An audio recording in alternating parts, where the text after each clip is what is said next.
The opening of the story features the image of a vast blue sky. A wyvern spreads its wings, soaring high, drawing free circles among the white clouds. For the main character, Aster, that image was the most beautiful, freer than anything he had ever seen. That very moment planted in him a longing to break free from all constraints and live freely like the wings in the sky. He works within the Declan witch family as a troubleshooter. The sole reason for that desire is to seek freedom for himself.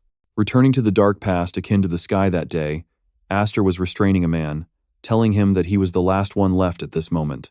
Then, he smiled confidently and used his magic to choke the man. The man accused him of hiding extraordinary skills that an ordinary fixer could not possess. Aster began interrogating the man about the grimoire, a powerful magical book, pointing out that the Deculan family would not mobilize all their forces just to chase a lone wild dog. He described the family members as scum, multiplying and spreading like rabid dogs.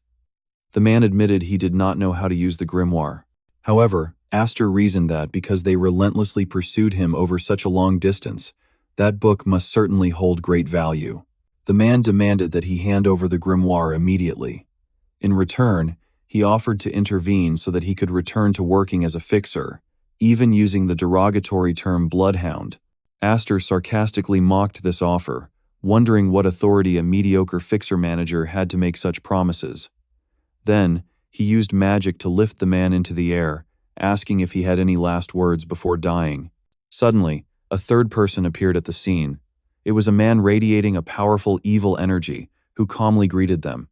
This newcomer revealed his identity, declaring himself Baharan Van Dulan, the head of the magical clan dominating the eastern continent, the Decolan clan.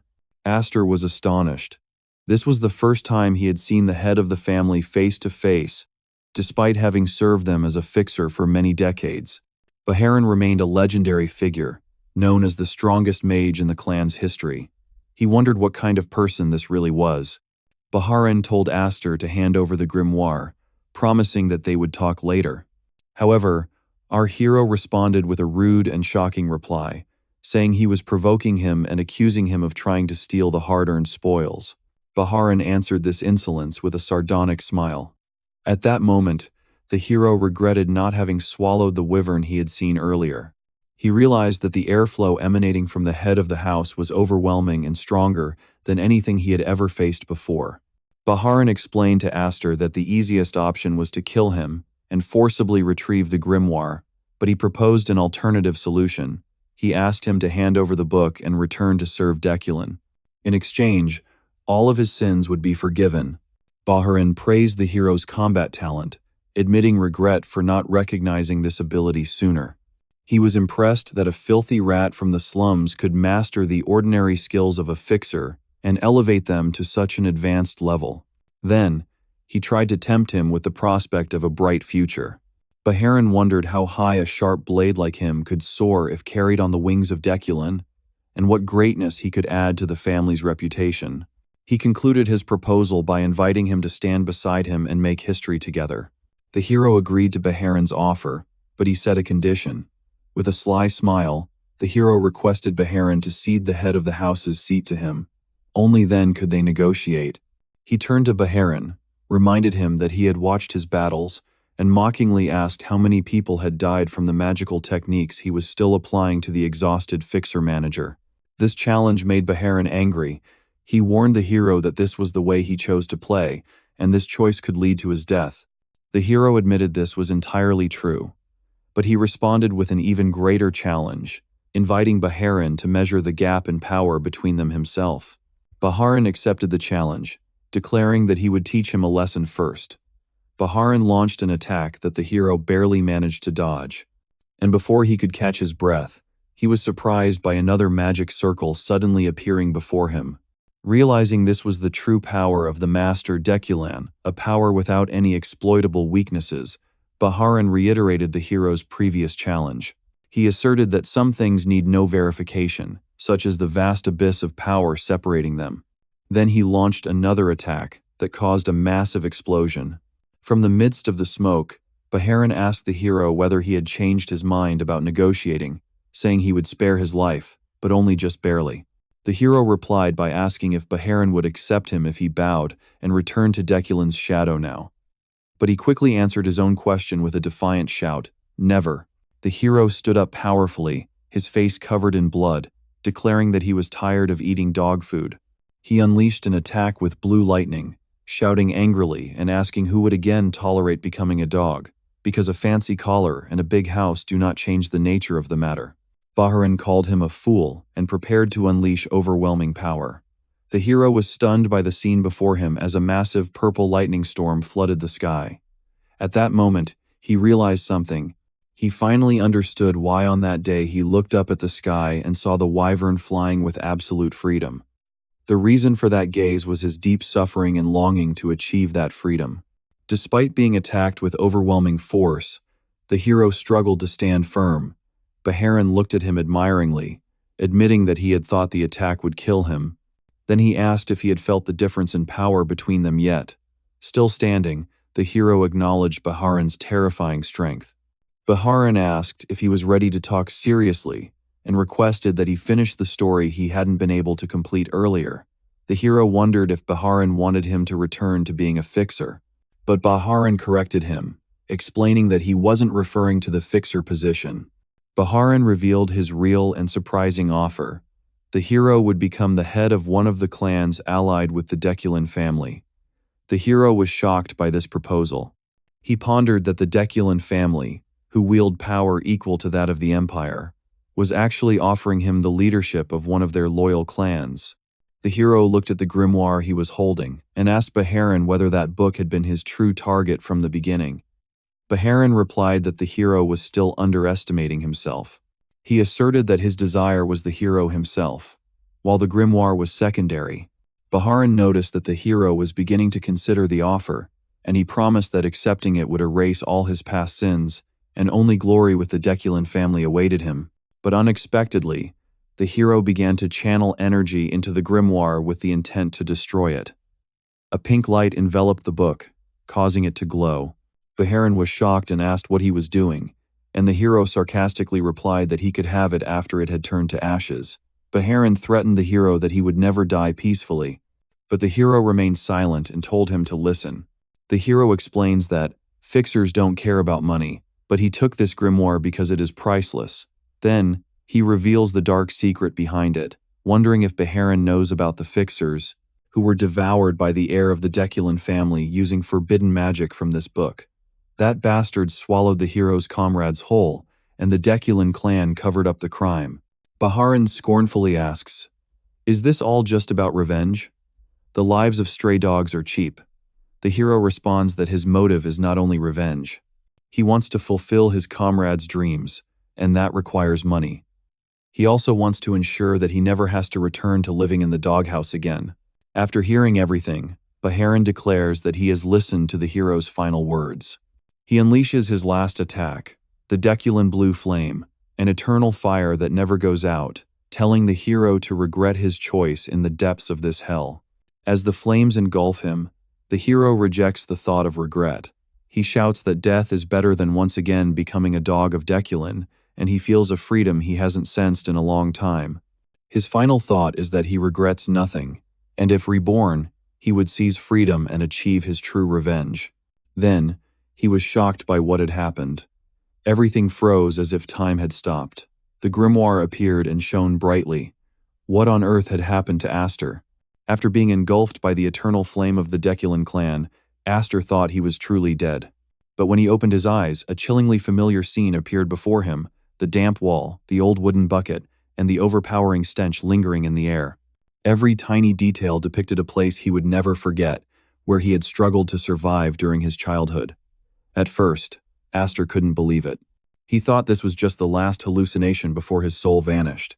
But when he smelled the musty drain odor and felt the cold emanating from the cracked wall, he realized this was real. He had regressed back to Grey Zone.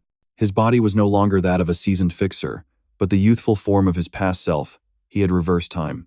Aster was stunned, recalling the mysterious grimoire, the very tome that even the Deculin clan leader had personally seized. It was that book, in the final moment, that saved him from death and sent him back to the past. Though he didn't fully understand the mechanism, he was certain the book was involved. At first, Aster just sat silently, shaken by this second chance. But quickly, a spark ignited within his heart. He wondered, if given the chance to start over, how would he live this time? Would he simply follow the old beaten path, continuing as a noble's hunting dog, or would he use this opportunity to fulfill the dreams he had once abandoned? Memories of the comrade from years ago flooded back. At sunset on the front line, Aster once told him that the greatest pain was not hunger, but the lack of knowledge. It was illiteracy that turned them into cheap pawns, easily controlled by the nobles. And from that, Aster nurtured a simple yet noble dream, to build a library where anyone could freely read books. Now, given a chance to start over, Aster did not just want to recreate that dream. He wanted to go further, surpassing all limits that his previous life never reached. Not just a library, but a gigantic tower of knowledge, gathering the entirety of human learning, open to everyone. He raised his head, his eyes shining with fierce light. No, I will go further, not just a library. I will build a tower that pierces the sky, holding all knowledge. And right at the entrance, we will place Deculin's secret manual for everyone to freely read. From beggars to nobles, all will know the secrets once hidden. Aster gently clenched his fist. If the past only brought him chains and death, then the present would be the beginning of a new path. A path named freedom, revenge, and knowledge. Lost in his dream, Aster was suddenly struck by a kick straight to the face, bringing him back to reality as his body was flung to the ground. Before he could rise, he was immediately met with a storm of blows. Fists and kicks raining down continuously, causing blood to spurt from his mouth, his body bruised and battered. Dizzy and staggering, Aster tried to raise his arm to block a punch, grinding his teeth. He exhaled sharply, his voice rough. "You hit me 7 times, so I'll return all 7 blows." His eyes flashed with determination. Aster clenched his fists tightly, ready to counterattack. But at that moment, a strange blue light suddenly burst nearby, shining straight on him, causing the protagonist to freeze in surprise. That brief moment of distraction became a deadly opportunity. The other man rushed forward again, delivering a heavy punch that sent Aster flipping backward, his small body nearly stopping breath. The enemy sneered fiercely and charged to finish him off once and for all. However, in the rush, he suddenly slipped and fell face-first into the pond behind them. The splash echoed across the area. Aster watched the scene, gasping for breath. He knew this was his only chance to escape. Turning around, he staggered and ran away from the place. Ignoring the shouting and cursing behind him, in his heart he whispered, as if reassuring himself, "This isn't running away, it's a tactical retreat." Aster stumbled into a dark alley, his whole body smeared with blood from the recent beating. He leaned back against the wall, panting hard, but in his mind repeated a firm belief. "I'm a seasoned troubleshooter. Someone like me never gives up." He collapsed down, his body utterly exhausted. Right then, his stomach growled loudly, causing him to grimace. He thought to himself, "Damn, if I don't eat something soon, I'll collapse before I can do anything else." Suddenly, a voice echoed from the alley entrance. "Are you hungry?" Aster startled. Before turning back time, Aster was known as a troubleshooter for the Declan family, a man living in the shadows of the nobility, handling tasks no one else wanted to touch. He remembered clearly one mission that had etched itself into his mind like a scar that would never fade. The mission at the Blander estate. That rumor quickly spread among the soldiers huddled in the darkness. Another responded tensely, "I heard dozens have already died." Frustration seeped into every word. One comrade gritted his teeth. "Damn it. If they belong to Blander, they should handle it themselves. Why drag us into this?" That night, he and his teammates sped through the forest, cold wind howling past their ears, leaves whipping their faces like lashes. Someone in the squad spoke up cautiously. "I heard. There's a monster at the Soft Estate." Aster maintained the calm tone of an experienced troubleshooter, someone all too familiar with the cruelty of the noble class. "Come on, do you really think we can understand the thoughts of those up top?" He focused on the task, eyes scanning the dense darkness. "A monster, huh? Like an ogre or something else?" Ogre, a familiar threat. He could handle that. But Aster did not know that what awaited them ahead was not a monster, but something far more terrifying. And then, they arrived. The scene before Aster made the blood in his veins seem to freeze. He was choked with breath. A voice inside his head screamed. And then, I saw it. Not a dwarf, not a creature, but a human. Amidst the blackened ruins and flickering flames stood a naked man, his body soaked in blood, proudly standing among the piles of corpses. In his hands were fragments, possibly human, possibly objects, no one knew. He raised them like trophies, a wild smile on his lips. That scene could not be called a battle. It was a man tearing apart another. Blood, screams, the smell of burnt flesh, all blended into a living nightmare. Aster was stunned when he realized the most horrifying truth. That man kept continuously healing himself, using the unique restoration magic of the Soft family but in a twisted, unbelievably sick manner. Impossible, he's using that magic to keep killing people? A teammate whispered, his voice trembling. But Aster understood. He was the monster of the Blander family. That insane butcher could not be killed. Even when torn apart, he stood up, laughing loudly amidst a sea of blood. A pure madness radiated from him like the stench of rusty iron. Then that name echoed, engraved deeply in everyone's minds. Damien von Blander. That name was like a sentence passed down. A nobleman, a human, but acting like a creature beyond the living realm. Aster never forgot. And now, in the presence of one who had regressed, Aster saw him again. But this time, Damien was not a monster. Before him sat a blond boy with clear eyes, counting ants on the shabby street. No screams, no blood, just an innocent, radiant smile. Aster froze. Impossible. This is the same person? He observed closely. The appearance, the aura, the gaze. Yes, no mistake. That boy was the only son of the master of the Blander household. But why would such a noble heir show up in such a dilapidated place? He tried to walk away, but the gnawing hunger made all his thoughts collapse. I'm hungry. And just then, the boy looked up and smiled brightly. Eat up. Aster was stunned. What? Damien said casually but sincerely. My mother said, to be healthy you have to eat well. You're sick because you wouldn't eat. Aster hesitated. Those innocent words somehow made him feel warmth. He's right. But his survival instinct quickly surged. He lowered his voice to ask, Hey, do you have any money? Damien, without a shred of doubt, pulled out a small pouch glittering with gold. This? Aster placed his hand on the boy's shoulder, his eyes full of calculation. In that moment, he both confirmed and bid farewell to the Blander monster of the past. Because now, before him was just an innocent boy, and a godsend opportunity. We're friends. He smiled.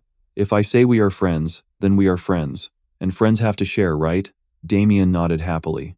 Within just a few minutes, Archmage Aster had found a new companion, a walking treasure, a monster of the past, now a resource for the present. From that moment, their fates officially intertwined, the regressor and the child destined to be a monster. And Aster knew the new game had begun. After a hearty meal, Aster leaned back in his chair, patting his belly with satisfaction. That was indeed a delicious meal. They both took a break in an attic room right above the eatery. The small room was illuminated by soft yellow light, offering a rare warmth amidst the cold days. Damien, with his innocent face and surprised eyes, leapt onto the clean bed. He laughed, his innocent voice echoing in the quiet space. Yes, I have always slept outdoors. This is the first time I realized that. Damien paused. His fiery red eyes widened, reflecting the shimmering light. His voice was calm, but eerily hollow. I don't have a father either. At that moment, Aster was stunned. A memory from his previous life surfaced, vivid as if it were just yesterday. He looked at the boy before him, the one whose true identity he knew well, and spoke softly, almost as a cold verdict. No, you do. Because Aster knew. Damien was not an ordinary child. He was the only son of the Blander head of household, the one who had spread bloodshed and terror across the continent. That truth shook Aster deeply. In this life, the Blander monster was nothing more than a wandering, innocent, and lonely child. Aster pushed aside all personal feelings, refusing to turn it into a competition over who was more pitiable. He immediately asked Damien where his mother was. But the response to that serious question was the indifferent attitude of the new friend who said, Where is she? She's not here. Aster raised his hand to his forehead, trying to piece together the fragmented memories in his mind. She's not here. If she doesn't exist, then it truly is intense. That thought flashed through his mind. All right, he said in a hoarse, deep voice. Let's assess the situation a bit more. How long have you been here alone? Damien lifted his head, his lips lightly moving. He raised his tiny hand. counting his fingers with a pitiful innocence. Since I ran away from home, I guess I've slept 10 times. Aster slightly frowned, suspicion deepening in his gaze. He leaned forward, his voice lowering. Ran away from home? Are you being hunted? He quickly calculated in his mind, then asked again, 10 sleeps. Does that mean 10 days? Damien blinked, briefly confused, then burst into laughter as if he had just heard something ridiculous. He waved his hand dismissively, his eyes still clear. Not exactly. I also take a lot of naps. He raised his hand, counting each finger, as innocent as a child boasting about his achievements. Of course, I'm only talking about naps, sometimes twice a day, even. Anyway, I've slept a total of 10 times. Aster crossed his arms, his cold gaze gradually steadying. Based on that somewhat naive confession, he quickly drew a reasonable conclusion, so that means about 3 or 4 days. But before the atmosphere could settle, Damien let out a remark that made Aster freeze. But since I arrived here, I haven't taken any naps. The ground. It's too uncomfortable. In that moment, Aster seemed to choke. He clenched his fists, eyes flashing with irritation mixed with disdain. A true madman is distinct from the very beginning. But only briefly, that anger vanished, yielding to his usual cold calmness. He exhaled softly, his tone becoming composed. After all, Aster understood well that this discomfort was just a meaningless emotion. What he needed was control. If Damien was truly trapped in the gray zone, then the role of guardian could bring significant advantages. While that kid still wandered in the gray zone, I could act as a caretaker, and if I managed to forge a connection with the Blander family, it would be like holding an entirely new chessboard in my hands. Even after securing a temporary shelter, Aster's mind couldn't find peace. He lay stretched out on the simple bed, eyes fixed on the ceiling, breathing slow but tense. A quiet sigh escaped. That's right, this place isn't comfortable either. That was not a complaint, but the sober assessment of someone who had once reached the peak. He knew he was wasting time on trivial matters issues he had never concerned himself with in his past life. In the silence of the room, he knew exactly what he had to do. In this world, knowledge was the true power. And Aster, once called the Archmage, understood that he needed to quickly rebuild his greatest resource. That will come in handy later, especially when facing the Declan clan. And prestigious families always possess countless rare books. Aster's eyes darkened as the memories flooded back. The days he sneaked into nobles' territories, risking his life just to steal knowledge. That's why I infiltrated many different clans and stole their magic. In the past, Aster dove into every type of magic he could learn and nearly lost his life more than once because of it. From elemental magic, summoning, alchemy, to the physical enhancement arts of knights. Though he had in hand hundreds of stolen techniques, he still clearly understood all of them were just fragmented pieces, meaningless before the true power he had once faced. Aster's gaze deepened. A memory struck him. The moment before he died. A cold wind blew, pulling him back to that fateful instant. Before his eyes, a figure stood amid a sky torn apart by lightning, a horrific entity beyond all comprehension. That was the true disaster. That moment was etched deep into Aster's soul, and it was also what shaped his sole goal after regression. He opened his eyes, his deep voice ringing out in the darkness. This time, definitely, his gaze shone with an unusual intensity, no longer that of a survivor, but that of someone who has chosen the path of conquest.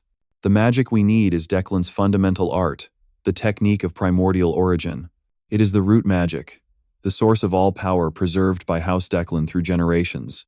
The only art capable of harmonizing all mana attributes in this world. He said softly with steady breath, "This time, I will master it, even if I have to die 1,000 more times." Without uttering a spell, Aster gently closed his eyes. His breathing changed slow, deep, and with a strange rhythm as if merging with the mana flow around him. The air in the room trembled softly. This was the breathing technique, a secret form of magic passed down through the bloodlines of ancient clans. A technique not meant for mortals, but only wielded by mages bearing noble blood could control it. The moment the magic activated, Aster's body shook violently. A fierce pain surged. He clenched his teeth, his hand gripping his chest tightly. His breath was broken, sweat poured down all over him. Damn it, what is this? The burning sensation spread through his veins, like lava flowing inside every fiber of his flesh. It was hot. Aster felt as if his body was being burned from within, but instead of stopping, he forced himself to keep going. Focus. I have to master this technique. No failure is allowed.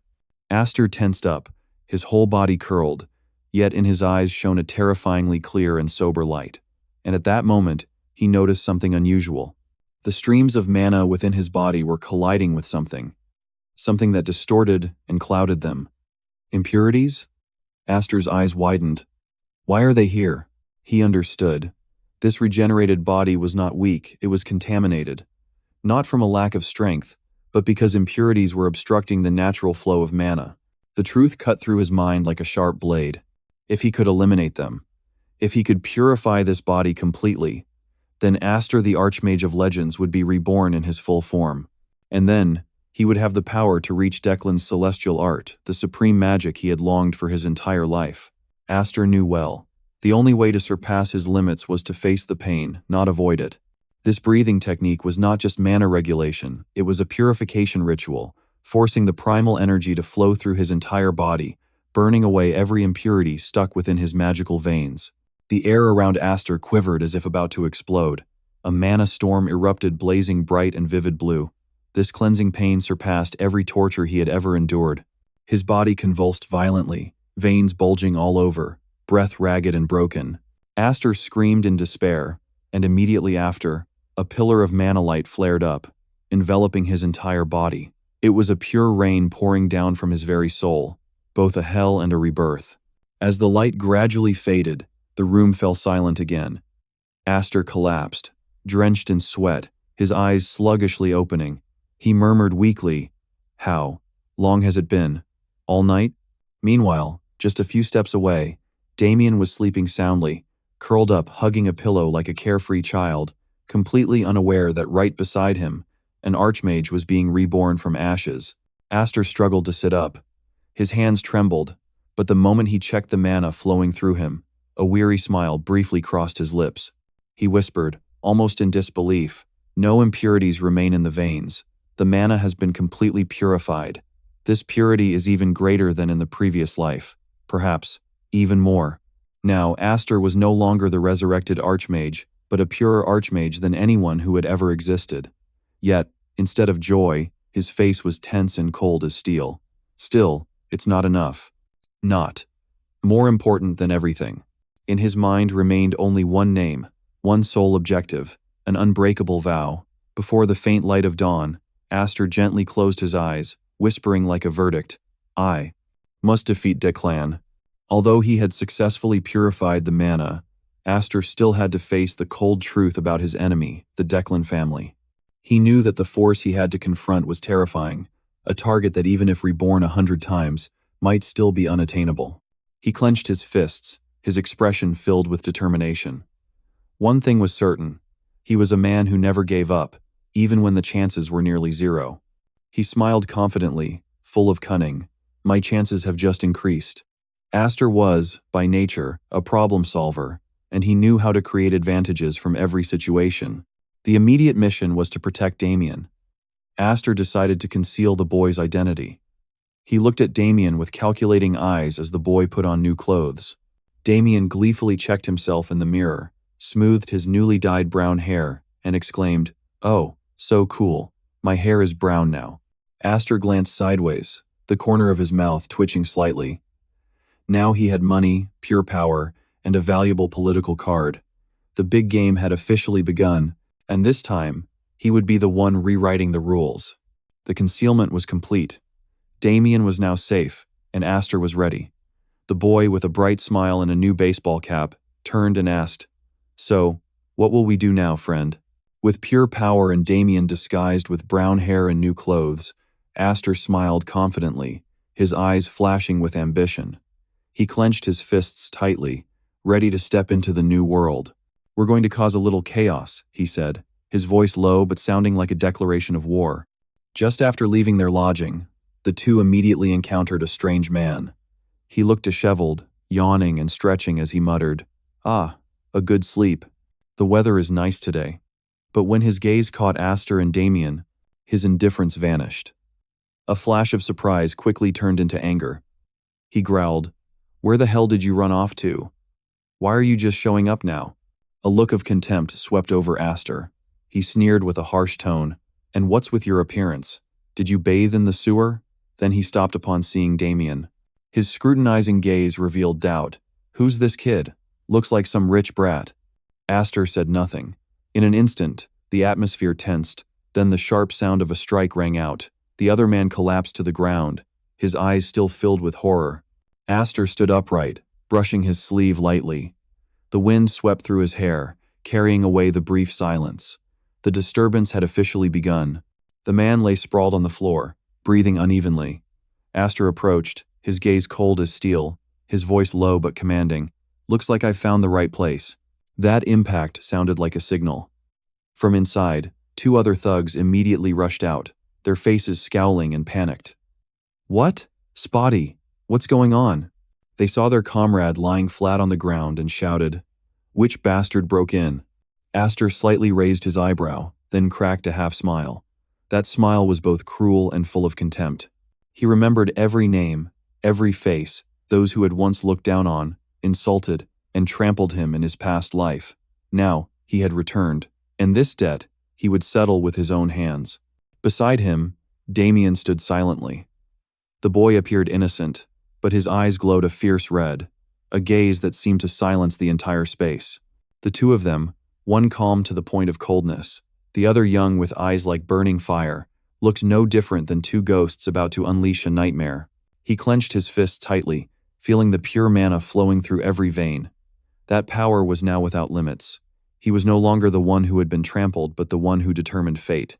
"I wonder how far I will advance today."